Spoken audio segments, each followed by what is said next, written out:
Bonjour à tous, bonjour les gents. Bonjour donc comme invité Amélie de WE Consulting et notre première invité vient de faire le bout, enfin vient d'apparaître, excellent.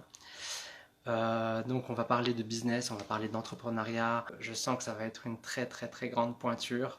C'est, ça fait vraiment plaisir que le coin des gents puisse partager des moments avec de tels invités et en plus avec vous.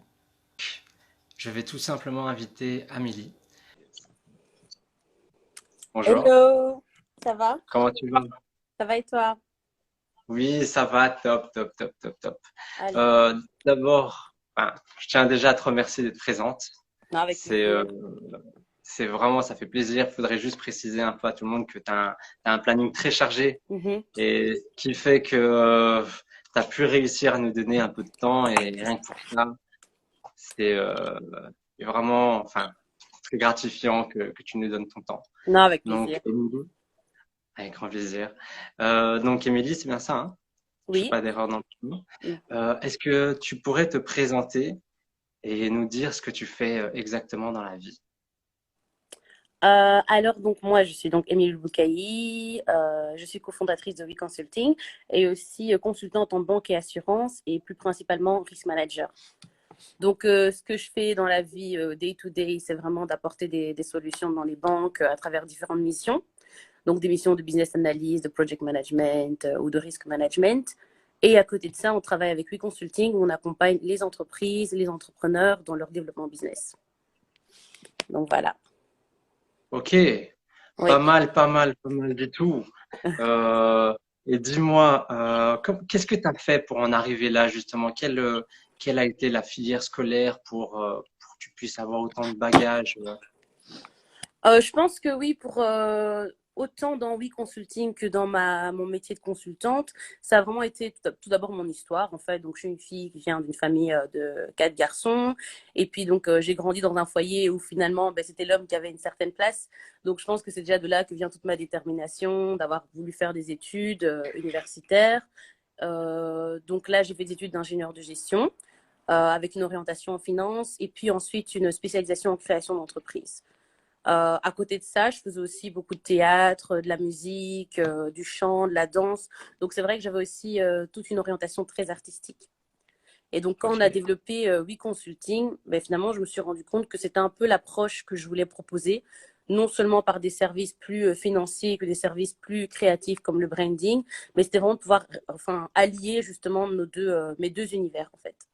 L'univers ok, plus financier, stratégique et l'univers plus artistique. Donc, quand un ok. entrepreneur vient, on essaie aussi de reconnaître la fibre artistique finalement de son projet. Donc, c'est quelque chose aussi qu'on utilise énormément. Ok, ben, quand un entrepreneur vient, peux-tu nous dire plus justement sur ta clientèle? Enfin, quel est le type d'entrepreneur qui viennent frapper à ta porte?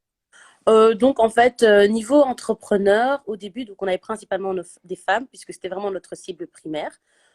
Des femmes donc dans les cosmétiques, dans le digital, dans le consulting, dans le coaching. Et de plus en plus, on a aussi des PME, des SRL aussi, donc des entreprises, on va dire, à taille moyenne. Donc ça, c'était notre clientèle principale. Mais aussi au niveau des grandes entreprises, là, on a plus un rôle de project manager ou bien de marketeur, surtout au niveau marketing ethnique. Parce qu'il faut savoir que ça, c'est une problématique qu'on a pu observer dans notre parcours entrepreneurial, c'est que les grandes entreprises aussi, des fois, recherchent à viser une certaine communauté. Et donc là aussi, on a pu travailler avec ces entreprises-là pour les aider à adapter leurs produits et services pour une Ok, certaine communauté excellent. bien spécifique. Donc voilà un peu le type de profil qu'on a, on va dire. C'est un créatif, comme j'aime bien dire, un porteur de projet ou un entrepreneur déjà avancé, mais qui veut passer à un next level ou bien qui veut se repositionner ou qui veut être accompagné dans sa stratégie de développement. Donc c'est vraiment ça. Ok, excellent. Tu dis tellement Oui. d'infos d'un coup, alors que j'ai tout plein de questions qui arrivent Ah, après. Donc, ok. les questions, je vais les garder un peu pour plus tard. D'accord. Mais on va vraiment commencer avec la présentation qui est la tienne. Et Oui. vraiment, c'est super intéressant. Et j'ai plutôt une question plutôt personnelle, enfin, on va dire subjective, où, d'après toi, est-il possible de réussir avec ou sans études? Donc, L'entrepreneuriat. mhm. Oui, oui, parce que il y a une différence entre études et compétences. Ça veut dire, tu peux ne pas avoir fait des études, mais avoir des compétences dans un certain domaine. Et donc, il est tout à fait possible de réussir, puisque l'entrepreneuriat ne se base pas sur les études, mais sur les compétences, sur la passion que tu as et sur l'expertise que tu vas développer. Donc oui, il est tout à Et fait je, possible. et je pourrais te demander si tu as un cas concret par rapport à ça. Ben, je peux pas citer de noms comme ça pour la confidentialité, mais dans nos entrepreneurs, on en a beaucoup qui n'ont pas fait ça comme aller qui s'orientent dans des métiers qui n'étaient pas leur étude principale de base. Donc oui, ça arrive souvent. Après, avec la passion, ben, ils se sont reformés. Ou bien un exemple que je peux te donner concret, c'est les entrepreneuses, par exemple, qui sont dans la coiffure. On accompagne des salons de coiffure. On a de tout, en fait. On a des personnes qui ont étudié en la finance, d'autres qui ont fait interprétariat. On a par exemple un salon de coiffure, ben, je pense que vous connaissez sûrement, donc Kingdom of Beauty, qui, dont la fondatrice finalement, elle était interprète de base, et puis donc elle a fait vraiment une reconversion à 360 degrés.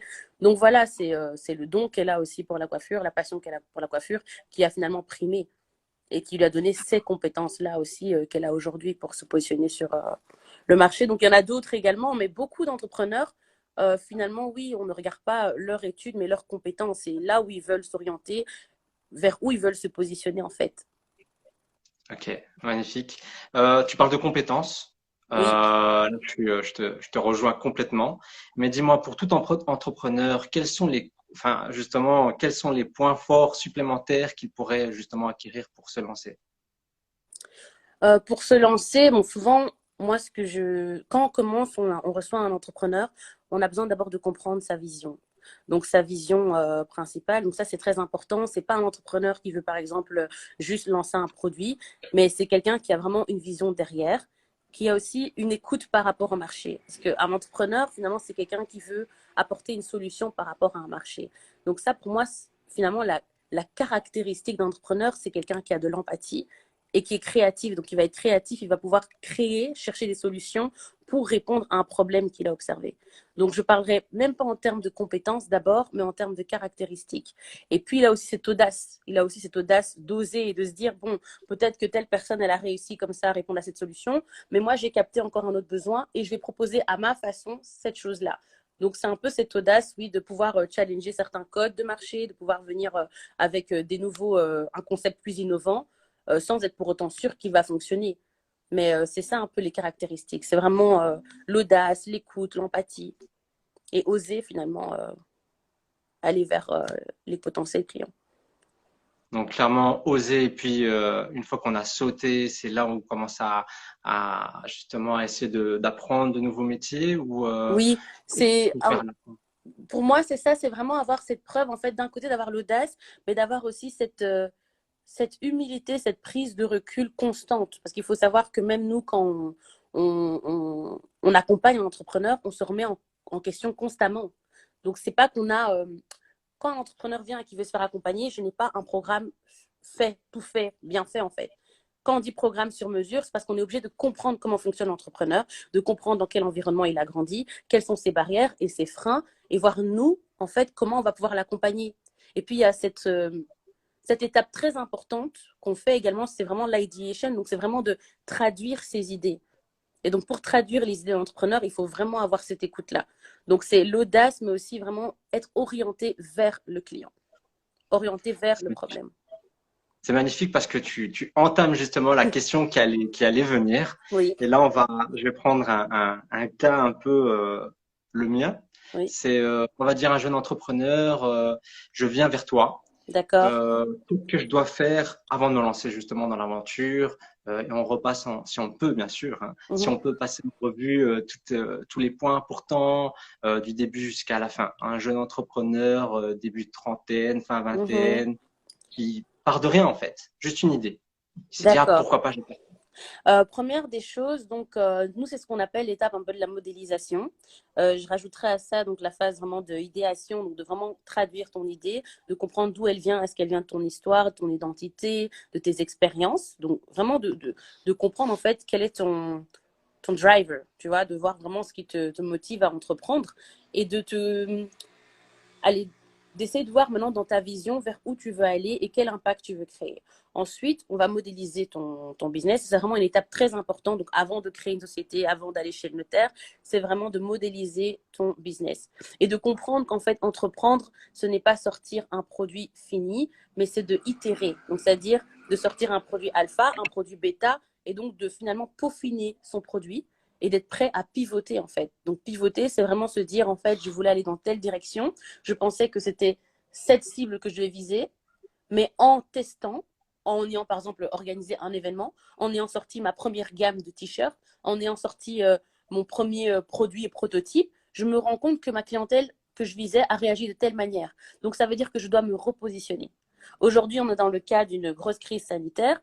On n'était pas prêt et on doit se repositionner aussi. Et c'est ça qu'un entrepreneur fait. Donc, c'est d'avoir ce spirit-là, de toujours se dire, en fait, là, j'itère, je me repositionne. Donc, c'est vraiment essai-erreur. J'écoute, je teste, je me repositionne. Et c'est ça que je conseille à l'entrepreneur. C'est de modéliser, donc c'est ce qu'on appelle en fait réaliser un business model, en fait, un business model qui va cartographier tous les principes et sources de création de valeur de son entreprise.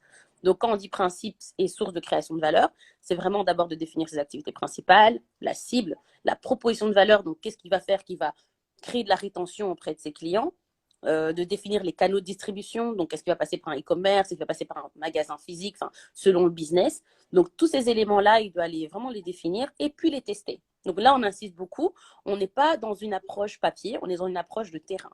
Ça veut dire, une fois que tu as cartographié, c'est d'aller vers cette clientèle et de faire Ok. valider justement ce business. Euh, Question que je prends Mhm. comme ça, hein. Logiquement, tu me dis faire valider et aller voir la clientèle. Bonjour. Euh, oui, honnêtement, ça réagit pas mal parce que Mhm. c'est intense et je ressens énormément d'énergie. C'est Ouais. vraiment fort, c'est Ah, mais bien. cool.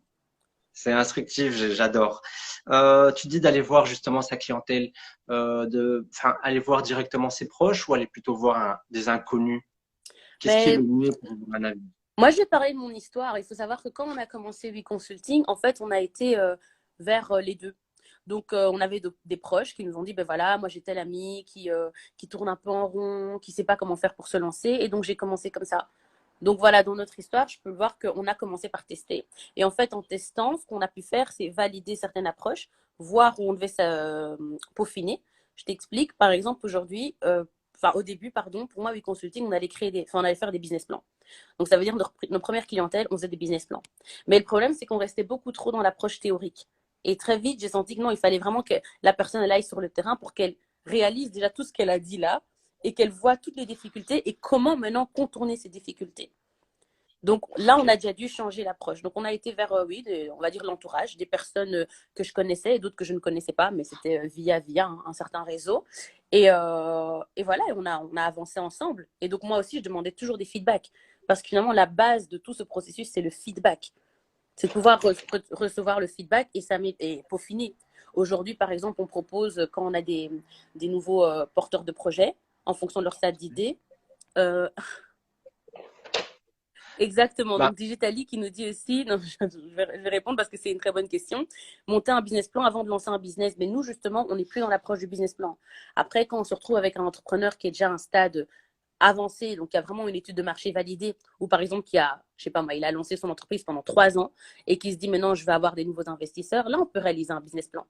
Parce que tout ce qu'il a fait, finalement, c'est une réelle étude de marché.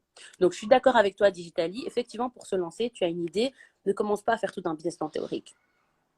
Part d'un business model qui va cartographier, qui va clarifier en fait ce que tu veux faire, qui va clarifier ta proposition de valeur et qui va te permettre de pouvoir démarcher des premiers clients. Donc, on prend un exemple. Tu veux te lancer, je prends toujours l'exemple, voilà, tu veux te lancer dans la coiffure. Commence déjà par clarifier, d'analyser le marché, voir ce qui existe déjà, voir ce que toi tu veux proposer par rapport à ce qui existe. Donc on va clarifier, on va regarder ta cible, parce que ça c'est aussi une erreur que beaucoup de gens font et que j'ai fait également, c'est que j'étais persuadée que ma cible c'est des gens comme moi par exemple. Ça veut dire que je cherchais toujours dans mon cercle. Et en fait, j'ai commencé à pouvoir peaufiner mieux ma proposition de valeur quand j'ai été voir ailleurs, quand j'étais voir vraiment dans d'autres types de cibles, chez des personnes plus âgées, parce qu'on ne va pas se mentir, c'est beaucoup plus dur aussi de pouvoir aller vers des personnes qui sont plus âgées, qui ont peut-être plus d'expérience et de venir te dire, voilà, moi, je peux vous accompagner. Mais en fait, c'est quand j'ai commencé à faire ça que j'ai pu comprendre mieux ma proposition de valeur. Donc, clairement, pour se lancer, moi, je ne préconise pas le business plan. Nous, on travaille vraiment sur de la modélisation. D'ailleurs, c'est un service qu'on fait en 6 séances. Et après les 6 séances, on crée un concept. On crée un concept qui va permettre justement de tester la solution. Donc, ça peut être un concept événementiel, par exemple, parce que l'événementiel, c'est quelque chose de très... en fait, pour moi, c'est vraiment une solution directe pour tester en direct, justement, ta proposition de valeur et avoir des réels feedbacks. Donc, c'est ce qui a fait qu'on a fait aussi plusieurs événements, mais c'est toujours dans une dynamique, justement, de valider une idée. Donc, Ok, voilà un peu. J'espère que j'ai là c'est répondu à la excellent. Donc, question. Voilà. je pense bien, Ouais. si je peux me permettre de répondre, mais vu le nombre de cœurs qui arrivent, je pense que tu, euh, tu réponds magnifiquement bien. Donc là, on a quand même fait l'étude de marché. Ben, je vais quand Mhm. même continuer à gratter parce que c'est super intéressant. Oui. Donc, on a fait l'étude de marché, on a modélisé le produit, Ouais. que ce soit dans l'événementiel ou dans du prêt-à-porter. Qu'est-ce qui arrive après? Quels sont les autres points importants pour réellement, on va dire, être dans le marché? Les réels points importants, on le voit aujourd'hui, je parlerai de deux choses. C'est déjà de maîtriser ses canaux de distribution. Et avant de maîtriser ses canaux de distribution, j'ai les commentaires. Avant de Il y a maîtriser beaucoup les canaux, d'amour, hein, beaucoup d'amour. We love. Donc, avant de maîtriser les canaux de distribution, c'est de travailler vraiment la stratégie d'image. Donc, ça, c'est quelque chose aussi qu'on observe beaucoup. On a des entrepreneurs qui ont des idées, qui ont validé, mais ils n'ont toujours pas travaillé leur stratégie d'image. Et ce qui est important de comprendre dans la stratégie d'image, c'est vraiment, il y a l'image que toi, tu veux transmettre, et il y a l'image que tu transmets, et il y a l'image qui est perçue. Et finalement, c'est ça le branding. C'est d'arriver à trouver l'équilibre entre ces trois choses, ces trois équations. Donc moi, j'insiste beaucoup là-dessus aussi, c'est penser branding, image. Aussi, on est dans une vague où on veut vraiment proposer des services d'excellence. Et c'est vrai que beaucoup passe par l'image, votre site internet. L'image aussi dans le contenu. C'est vraiment toute la qualité. En fait, c'est vraiment créer un univers qualitatif, donc qui va se baser justement sur ton image, sur la manière dont tu vas communiquer. Donc quand on parle, c'est pour ça que souvent on confond, on dit communication, marketing, stratégie. En fait, ce sont des concepts différents, mais qui se relient en fait. Parce que la stratégie, c'est vraiment comment tu vas penser ton entreprise. Le marketing, c'est vraiment comment tu vas marketer tes produits et services. Et le branding, c'est comment tu vas justement pouvoir refléter l'image même de ton entreprise, en fait. Tu vas créer une stratégie d'image, tu vas communiquer à travers cette image-là, puisqu'aujourd'hui, on sait très bien que les consommateurs, ce qui retiennent d'abord, avant tout, c'est l'image. On le voit très bien avec des Apple, des Google, comment on, donc, prenez le temps Exactement. vraiment pour travailler votre image, votre nom d'entreprise. J'ai déjà eu le cas, même des fois avec des clients où on se chamaille un peu parce qu'on n'est pas d'accord sur le nom d'entreprise. Parce que je leur dis, mais ton nom d'entreprise, on n'arrive pas à le retenir en fait. Donc là, il y Si je peux a. te couper, Ouais. je revis, hein, mais quels seraient les conseils alors pour un bon enfin les bons noms d'entreprise, c'est quoi ceux qui retiennent le plus facilement, les plus Moi, je peux pas vraiment dire il y a une checklist pour trouver le bon nom d'entreprise, mais déjà, de nouveau, hein, nous, on est dans le testing en fait. Si tu as 4 personnes qui n'arrivent pas à dire ton nom d'entreprise, il y a déjà un souci. Deuxièmement, donc oui, parce que c'est vrai, hein, il y a beaucoup de personnes qui oublient qu'il faut savoir le prononcer, il faut savoir le comprendre et qu'on ait une histoire derrière. Moi, je préconise en fait la simplicité comme le chemin le plus court vers l'excellence. Ça veut dire que choisissez des choses simples qu'on va retenir et qui vont parler directement, qui vont être percutantes. Donc ça, c'est vraiment ouais, ce que je peux... Ouais, Digitali qui rajoute le branding personnel du porteur de projet, exactement. Non, c'est vraiment pas Avoir un mal. nom cohérent, en fait. Avoir un nom cohérent. Si vous êtes des personnes audacieuses, oui, on peut ressentir le côté audacieux, mais qu'il reste simple, en fait, et percutant. Ça, c'est vraiment important. Après, il n'y a pas de... Ça appartient aussi à votre croyance, vos valeurs, vos histoires. Donc, comme je dis, il n'y a pas de checklist bien stricte, en fait, par rapport à ça. Ouais, je suis Mhm. totalement d'accord. Je partage le même avis.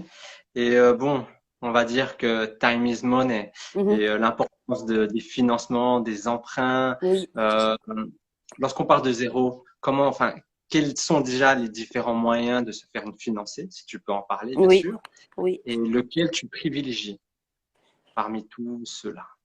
Alors nous, on a quand même une certaine philosophie où on est d'abord avec le do it yourself. Ça veut dire, on n'hésite pas à essayer de comprendre déjà le budget d'un entrepreneur pour voir déjà si lui-même il peut générer des premières sources de revenus. Donc, il faut savoir qu'il y a plusieurs entreprises, par exemple, qui ont en tête de, par exemple, lancer une application digitale, lancer tout un service qui demande certains fonds. Mais parce qu'on a pu cartographier leur idée, on a pu déceler d'ailleurs d'abord un premier service. Donc, ça peut arriver. Par exemple, nous, on a le cas d'une personne qui veut se lancer dans un média. Mais en fait, cette personne, elle a des skills. Elle a des skills en public speaking. Elle a des skills dans le storytelling.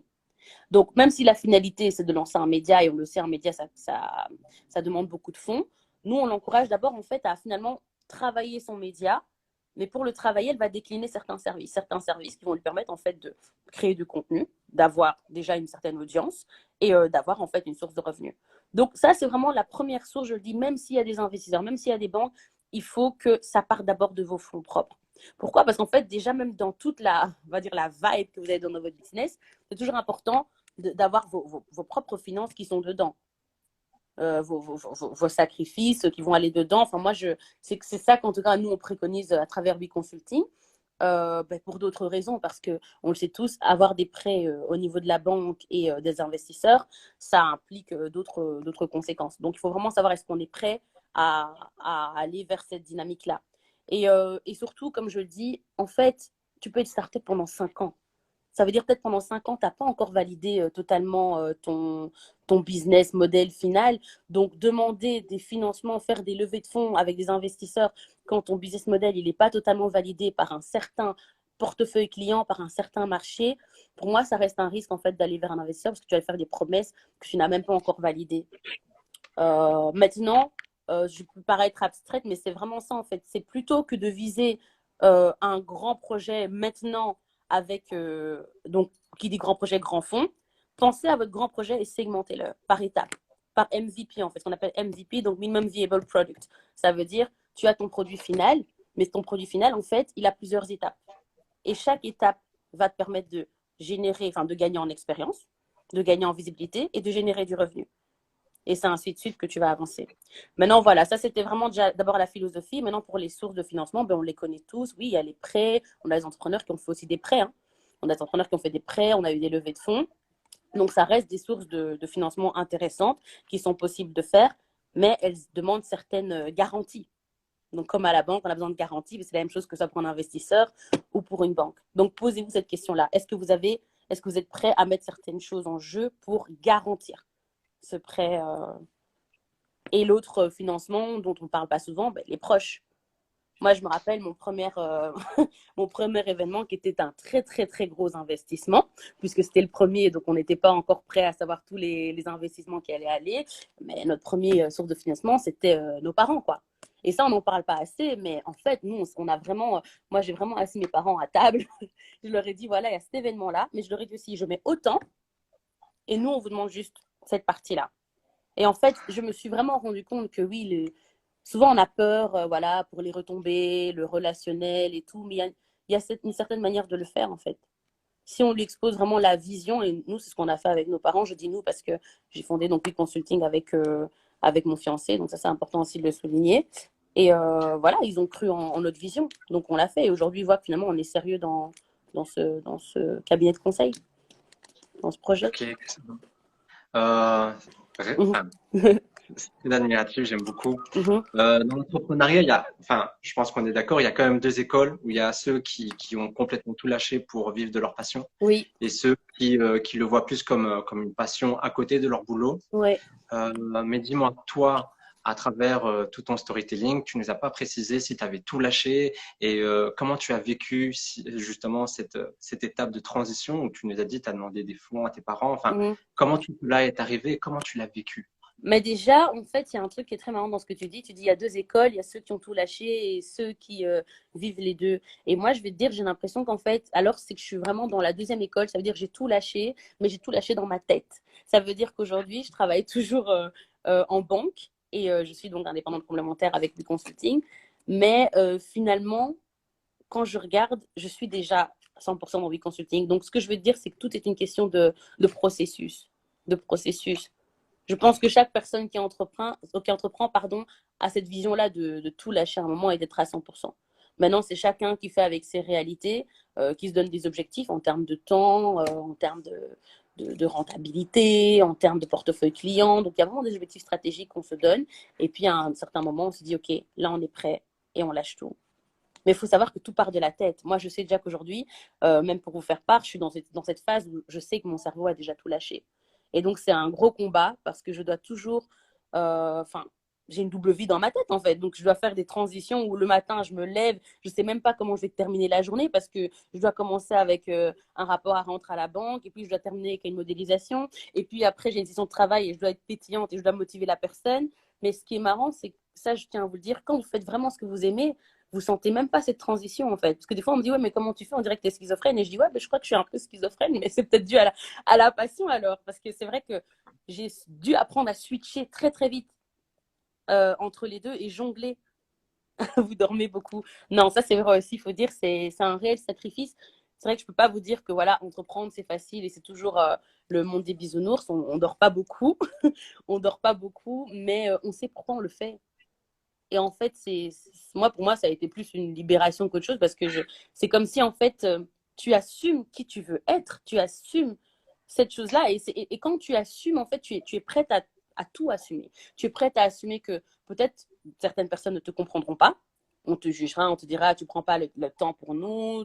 Donc, on te dira des choses. Mais en fait, quand tu assumes réellement, eh bien, tu es prête à ça. Tu es prête à accepter le changement qui va arriver, le changement qui va se faire à tous les niveaux. Et c'est la même chose le jour où maintenant je dis, OK, stop, là maintenant je suis à 100%, mais dans tous les domaines, mais je sais que je vais devoir assumer, je dois renoncer à ce fameux confort qu'on nous donne, par exemple, avec la voiture de société voilà, de mon premier emploi, ce genre de choses, mais en fait, qui pour moi n'ont plus vraiment de réelle importance. Euh, j'ai une question. C'est Oui. mon activité complémentaire commence à prendre plus de place dans ma tête que mon travail actuel. Mais je pense qu'il y en a plusieurs justement Mhm. dans cette situation-là.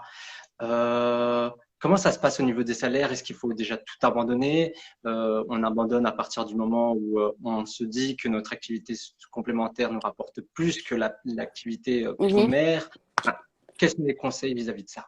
Mais je pense que tout dépend de votre histoire, de ce que vous voulez faire. Franchement, je vais vous dire, soyez pragmatique. Tu veux acheter un appartement, par exemple, dans 6 mois. Pose-toi la question. Qu'est-ce qui est plus avantageux pour toi? Tu vas te marier dans un an. Ou bien là, tu te dis, tu n'as pas encore d'enfant et tu as tel projet. Donc, comme je dis, tout dépend de tes objectifs. Donc, je pense que le mieux à faire, c'est d'écrire tous tes objectifs au niveau business, mais au niveau aussi personnel. Moi, par exemple, ce que j'ai fait au début, c'est que je travaillais en audit chez PwC. Alors là, on faisait des heures, mais incroyables. Là, c'était vraiment des heures incroyables. Et là, j'ai dit stop. Et je me suis dit, je vais pas tout lâcher d'un coup, mais je vais prendre un job qui va me prendre un peu moins de temps. Il s'avère qu'en fait, quand tu fais du consulting en banque, bah, tu peux mieux gérer ton agenda. Tandis qu'en audit, c'était vraiment de 9, si tu dois rester à 22 heures, on te dit, est-ce que tu veux rester jusqu'à 22 heures pour finir? Tu n'as pas le choix, tu dis oui. Donc, c'était vraiment difficile. Mais ici, dans le consulting, je peux gérer mon agenda. Et des fois, je peux dire non, ça, je ne peux pas faire. Et donc, j'ai dû trouver justement cet équilibre en changeant de travail. Ça a été un premier changement en fait, c'est de dire ben, je vais aller vers un autre type de travail. C'est plus la Big Four dans le building à la suite, mais ça me convenait très très bien. Finalement, j'ai pu me développer là-dedans. Donc c'était une société beaucoup plus petite en fait, mais qui nous envoie dans des banques. Et voilà, ça m'a vraiment aidé. Ça m'a vraiment aidé à pouvoir me positionner. Et puis il y aura un next step. Ça, c'était la première phase. Et puis il y aura une deuxième phase. Donc ne pensez pas aussi en fait, chacun a son histoire, bien sûr. Il y en a qui vont tout lâcher d'un coup, mais il y a aussi moyen de le faire de manière progressive. Parce que si je n'avais pas quitté mon premier boulot, je n'aurais pas pu développer ce qu'on a pu développer aujourd'hui. Parce que je dis, j'insiste aussi sur le on, parce qu'on est vraiment une équipe. Hein. On est vraiment une équipe. Donc, je pense aujourd'hui aussi que si j'avais pas eu cette équipe-là qui me tenait dans ma double vie, j'en serais pas là aujourd'hui. Donc, ça, je tiens vraiment à les saluer aussi pour ça, à les remercier d'avoir cru à la vision depuis le début. Et donc voilà, penser les choses de manière aussi progressive, donc long terme, et pas se dire que tout lâcher veut dire que demain t'arrêtes tout. Je sais qu'on aime bien nous raconter les histoires, je suis partie de rien, mais définis ton rien à toi. Hmm. Tout lâcher pour toi, c'est quoi? Donc voilà. C'est fort, c'est Mm. très très fort. Je le dis plusieurs fois, hein, mais j'aime beaucoup. Donc, On va revenir un peu. Enfin, Là, j'ai envie de te poser des questions concernant ton équipe. Donc, comment fonctionne le Mhm, salaire avec ton équipe? Donc, comment vous répartissez justement le salaire, vu que tu l'as fait, tu as fondé We mhm, Consulting et fiancé, c'est ça? mhm, oui, Donc, déjà, par exemple, dans ce genre de duo, même hors amoureux, mais on va prendre ton cas si on le peut. oui. euh, Comment ça se passe? Bah, ça se passe avec la transparence, l'authenticité et la confiance. Clairement, je pense que c'est la base et puis l'envie de contribuer et qu'on progresse, qu'on progresse ensemble. Donc, comme j'aime bien le dire, c'est vraiment cette vision de progrès collectif, en fait. C'est pour ça que même notre slogan, c'est vraiment We create, we share, we achieve. Et il faut savoir que cette expérience-là, We create, we share, we achieve, on le représente chez nos clients, mais aussi à l'intérieur. Ça veut dire qu'en équipe, on travaille en équipe. Donc, on crée des ateliers créatifs où on va penser une idée. Quand on a un nouveau client, je le dis toujours aux clients d'ailleurs, c'est pas juste moi qui vais l'idée le projet. On va voir déjà quel est le consultant qui est le plus à même de l'idée le projet, mais on va faire aussi des sessions collectives pour travailler ensemble. Parce qu'on part vraiment de ce principe-là que la créativité, ça vient aussi justement de ce partage de plusieurs idées, quoi. Donc c'est vraiment l'innovation collaborative, si je peux dire. Et voilà, donc on part de là et puis on partage un peu nos connaissances et on est orienté résultat. Donc voilà comment se passe la répartition. En fait, on va dire que We Consulting travaille sur base d'une structure matricielle. Donc, je ne sais pas si tu vois un peu le principe. On n'est pas dans la structure de hiérarchie classique qu'on voit. Matricielle, ça veut dire on a différentes fonctions parce que dans un business, il y a plusieurs choses. On peut avoir un client, il va avoir besoin d'un business model, de comprendre comment on va gérer ses finances. Donc là, on lui fait un plan financier, une faisabilité financière. Donc, bam, on a la fonction business. Deux, on a la fonction financière. Il va avoir une stratégie marketing, on a la fonction marketing. Il va avoir besoin du branding, on a la fonction branding. Donc voilà, ainsi de suite. Donc là, tu vas avoir, si tu veux, toutes les fonctions. Et puis, tu vas avoir le client. Et par rapport à ce client-là, tu vas avoir un chef de projet. Et ce chef de projet, il va vraiment piloter tout le projet et il va répartir en fonction des besoins et des différentes fonctions à travers l'équipe. Donc ça, c'est vraiment comme ça qu'on a commencé. Pourtant, je te parle d'une structure matricielle, mais qu'on a commencé à deux. Alors, comment on faisait? Eh bien, en fait, on outsourçait. Ça veut dire qu'il y avait des parties en fait, on a travaillé dès le début avec des partenaires.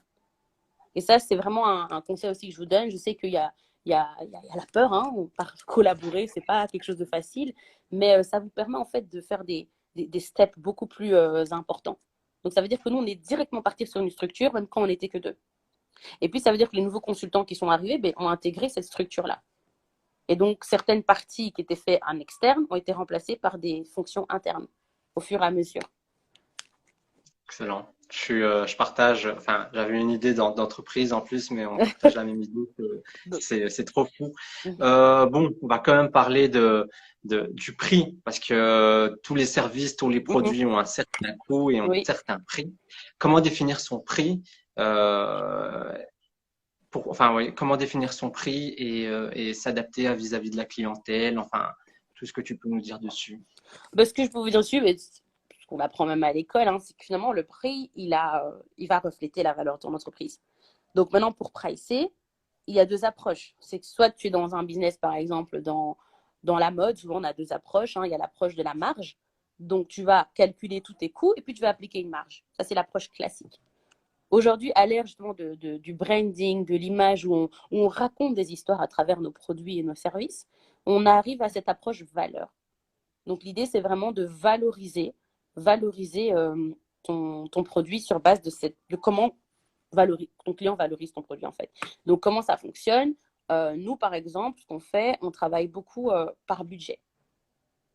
Ça nous a beaucoup Hmm. aidé à définir notre prix en fait, psychologique, comme j'aime bien le dire.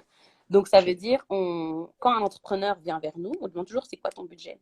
Et je t'assure qu'on s'est rendu compte qu'il y a toujours cette cohérence-là. Que quand il vient pour un business plan, un business model, il a déjà une certaine idée. Pourquoi? Pour plusieurs raisons. Déjà, il y a les prix du marché. Donc en fait, qui dit prix-valeur dit qu'il y a les prix du marché. Donc il y a déjà des concurrents, il y a déjà d'autres acteurs en fait qui ont fixé des prix. Et puis autre chose, il a accroché en fait avec ce que tu lui proposes. Donc il a un certain prix qu'il est prêt à mettre. Là, bien sûr, c'est des techniques commerciales que nous on a développées pour pouvoir justement avoir cette idée en fait de ce qu'il est prêt à mettre pour nos services. Mais ensuite, nous, c'est pour ça que je te dis, c'est vraiment un jongle en fait entre le prix du client et ton tarif horaire. Et c'est là que vous trouvez un juste milieu. Clairement, dans tous les entreprises de services, consulting, c'est vrai que je préconise quand même que vous calculiez votre tarif horaire. Ici, on a eu des clients d'ailleurs qui lancent leur entreprise dans des agences de communication, de branding. Et on a vraiment fait cet exercice-là de voir, voilà, pour réaliser tel support, tu prends combien de temps? Et en fait, on a regardé, elle se rend compte que pour faire tel support, il faut 10 heures. Et elle priçait son support là à 70 euros. Donc, je dis, en fait, ça veut dire que tu as 7 euros de l'heure. Est-ce que ça te convient? Est-ce que ça reflète la valeur de ton service? Non. Et je dis, mais c'est comme ça, tu dois communiquer maintenant avec ton client aussi. Tu lui dis, ben voilà, je suis à 35 ou 50 euros de l'heure, ça dépend du service, bien sûr. Et voilà, et tu lui expliques, pour réaliser ce que tu me demandes, il me faudra 10 heures. Tu vas dire, ah, c'est trop cher. Tu dis, ok, ben là, tu calcules parce que tu connais son budget et tu lui dis, écoute, moi, je suis à 50 euros de l'heure, mais par rapport à ce que tu me demandes, ça veut dire que je vais te facturer autant, mais ça veut dire que tu auras ce résultat-là, quoi, pour les heures que je vais passer. Donc, c'est tout un exercice, en fait, à faire entre jongler entre le budget du client et toi, la valeur que tu donnes à chaque heure que tu vas passer. Et je t'assure, Miguel, que même en faisant ça, on n'a pas encore tout facturé. Hein, parce que moi, je me rends bien compte, j'ai tendance à m'embarquer, à promettre quelque chose et à faire d'autres trucs. Là, j'ai des clients où on va faire leur modélisation et puis on se retrouve à organiser leur shooting, à partir dans tous les sens. Et c'est pour ça que je te dis, c'est bien d'avoir une équipe parce que moi, ouais, si j'avais pas mon équipe, je serais déjà en train de dire, ouais, mais on doit faire ça et tout. Donc, c'est une stratégie, mais que tu dois suivre. C'est ça que je veux dire en fait. C'est que moi, je l'ai appliquée, mais je sais que je dois la monitorer. Et pour la monitorer, j'ai mes garde-fous. Ça veut dire que j'ai des personnes derrière qui le font parce que je sais bien que moi-même, si je dois m'amuser à calculer toutes les heures et tout, je fais des dons. Donc voilà, voilà un peu ce que je peux te dire par rapport au pricing. Ok, je dis juste, je vais juste lire. Donc, c'est très intéressant. Beaucoup d'entrepreneurs craignent de valoriser leur potentiel. Et je trouve que, enfin, d'après mon entourage, j'en connais beaucoup qui se lancent, mais à chaque fois, ils valorisent leur prix en dessous de ce que c'est réellement. Ouais, Euh, enfin, je vais profiter encore des dernières minutes qui tout me à fait. restent pour te poser juste quelques questions. Enfin, et là, ça arrive souvent. Et si jamais ton business ne décolle pas, qu'est-ce qu'il faudrait faire? Enfin, abandonner, changer, voir reconsulting peut-être, ou quelles sont les différentes solutions Si ton business ne décolle pas, en fait, il est clair que tu dois entreprendre une démarche qui va te permettre d'analyser, en fait, d'analyser la cible, d'analyser comment tu vas proposer, comment tu proposes, en fait, ton service. Aujourd'hui, ce qui est bien, c'est qu'à l'ère de digital, il y a moyen de faire cette analyse-là de plusieurs manières. Donc, de la faire sur une analyse de terrain physique, mais aussi avec plusieurs outils digitaux que nous, on utilise, parce qu'on a dans notre équipe une growth hacker. Ça veut dire quelqu'un qui, vraiment, qui travaille sur la croissance de l'entreprise et qui donc a les outils. D'ailleurs, je la salue, Nancy Kawaya. Hello. Et donc, il y a vraiment les outils pour justement arriver à voir quelles sont les offres attrayantes et qu'est-ce qu'il faut changer pour améliorer ton référencement, par exemple, sur le web et permettre à ton entreprise de décoller. Donc, il y a énormément Ok. d'outils qui existent. Donc, est-ce que je vais te dire, vous pouvez venir voir We Consulting? Bah, ce qui est chouette, c'est qu'on a toujours la petite séance offerte gratuite du début pour comprendre tes besoins. Donc, oui, tu peux venir parce que on va Faudrait déjà, pas je pense rater qu'en ça, une quand même. séance, on donne déjà quelques tips et puis on te propose un accompagnement qui te convient. Donc, ça, il n'y a pas de souci. Mais c'est vraiment la prise de recul et ne pas avoir peur de se remettre en question, de, de demander des feedbacks, d'écouter en fait. Parce que l'entrepreneur, une des caractéristiques, je te l'ai dit tantôt, hein, c'est vraiment cette empathie, d'être généreux, donc de chercher à vraiment satisfaire le client. Parce que ça aussi, c'est quelque chose que je déplore. Je vois certains entrepreneurs qui, des fois, euh, veulent satisfaire plus eux-mêmes que le besoin du client. Et c'est même pas une critique, hein, c'est vraiment, je vous encourage, c'est naturel, hein, finalement, c'est un peu l'ego que tout le monde a. Mais n'oubliez pas, en fait, pour qui vous faites ce service-là. Oui, c'est un boulot, c'est votre passion, mais vous offrez une solution. Et donc, c'est lui qui a un problème. Comme on dit, pain solver, c'est le client là qui souffre de quelque chose et toi, tu dois voir comment tu vas faire pour y répondre. Donc, si l'entreprise décolle pas, soit en fait, il n'y a pas de réel besoin, ou alors finalement, le client n'est pas prêt à payer pour répondre à ce besoin, parce que ça existe beaucoup aussi. Hein. C'est ce dont on parle. Il y a déjà des produits substituts qui répondent, donc il se dit c'est bon. Et donc voilà, c'est important de faire cette étape-là. Et là, je conclus même cette question en disant c'est pour ça qu'on doit travailler de manière itérative. Ça veut dire pas développer un produit fini totalement, mais proposer un premier service, écouter ce que la clientèle dit et développer. C'est ce qu'on appelle le développement clientèle plutôt que le développement fonctionnel. Parce que si tu fais du développement fonctionnel, tu vas développer la meilleure des applications, le truc hyper high-tech, et en fait, ton client, il s'en fout. Il n'est pas prêt à payer pour avoir des étoiles qui arrivent. C'est pour ça que moi, des fois, c'est pas facile. Notre rôle n'est pas facile. Des fois, on doit calmer un entrepreneur, dire, OK, ton idée, elle est géniale, mais est-ce qu'elle répond à un besoin? Et donc, des fois, on a le mauvais rôle aussi, parce qu'on doit pouvoir le mettre face au marché. Donc, voilà. Tellement, tellement. Là, je sais que c'est vraiment bientôt la fin. Oui. Le temps passe tellement vite, mais vraiment, Mhm. je te remercie. Est-ce que tu as un dernier mot pour la fin?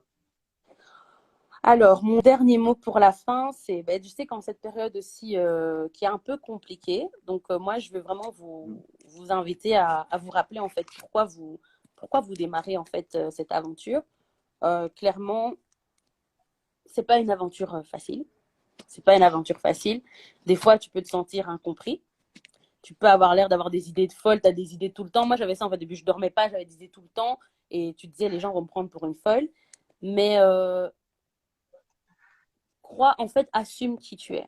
Ça, c'est vraiment le conseil que je vais te donner parce que dans l'entrepreneuriat, s'il y a bien quelque chose que j'ai appris et que j'ai encore plus appris pendant cette période, c'est vraiment d'assumer qui tu es, de reconnaître ce pouvoir qu'on t'a donné par la vie, pour ceux qui croient en Dieu, ben par Dieu. Moi, je crois en Dieu, donc j'estime que Dieu nous a façonné d'une certaine manière et il faut assumer qui tu es. Et tu n'es pas arrivé par hasard. Moi, je le dis dans mon histoire, je suis arrivée dans une famille où j'étais la seule femme. J'étais la seule femme et dans notre culture Louba, ben, les hommes ont une certaine place. Donc la femme, elle doit crier pour se faire remarquer, elle doit montrer qu'elle aussi, elle est intelligente. Et donc finalement, ça a créé toute cette détermination. Donc dans chaque épreuve que tu vas vivre, n'oublie pas que c'est de là où vient ta détermination. Et derrière chaque obstacle, n'oublie pas que c'est là où il y a une opportunité. Donc ça, c'est vraiment quelque chose que je le dis. C'est pas une phrase banale, c'est des choses qui sont réelles, qu'on vit. Aujourd'hui, on est dans le Covid, dans cette période difficile, mais je vous assure que les nombreuses opportunités que j'ai eues, je les ai plus eues pendant cette période. Parce qu'en fait, on n'a pas eu le choix. On a été confinés. Ça veut dire qu'il y a des événements qui ont sauté, il y a des services aussi qui ont sauté, et on a dû se réinventer. Ouais, je suis là, Ouais, on partage alors là ouais, exactement la même chose. ouais. C'est top. Enfin, c'est tout pour moi. On avait prévu le Super. timing, on l'a respecté, Merci mais beaucoup. je tiens réellement, c'est nous qui te remercions. C'était vraiment riche. Avec On a plaisir. pu apprendre énormément de choses et je pense que je vais venir au moins prendre la première séance de We Consulting Avec plaisir. gratuite et Ouais. offerte. Ah, tu insistes sur le Euh, gratuit, hein? Bah, c'est de la pub. C'est comme ça que tu pourras attirer encore plus de gens. Là, la qualité, il n'y a pas de doute. Il n'y Ouais. a vraiment pas de doute là-dessus. Et c'était trop riche en fait. Là, faudra un peu de temps pour m'y remettre. J'ai pris D'accord. pas mal de notes. Ah, je C'était suis très contente. enrichissant. Mais merci en tout cas pour l'invitation. J'en profite vraiment pour remercier encore mon équipe parce que je vous dis, cette période, elle n'est pas vraiment facile et franchement, entourez-vous et ayez confiance en votre réseau. C'est vraiment ce que je peux vous dire. Donc, je vous remercie tous et même toutes les personnes qui suivent du consulting et qui ont cru en nous dès le début, en fait. Même, je remercie aussi Bella Bassia des Ateliers Complices qui ne manque pas de me faire ces petits clins d'œil, de me réinviter, qui a cru en moi aussi dès le début. Donc vraiment, je voulais aussi prendre le temps de remercier toutes ces personnes, mon fiancé. Donc ouais, et vraiment parce que je pense que être entouré, c'est aussi une force Ouais, indéniable. Donc voilà. ouais, le réseau, c'est incroyable. Donc voilà. Je te souhaite une très bonne soirée. Je Oui, te à toi remercie encore aussi, une à nouvelle vous fois. tous. Au revoir. Au revoir. Au revoir.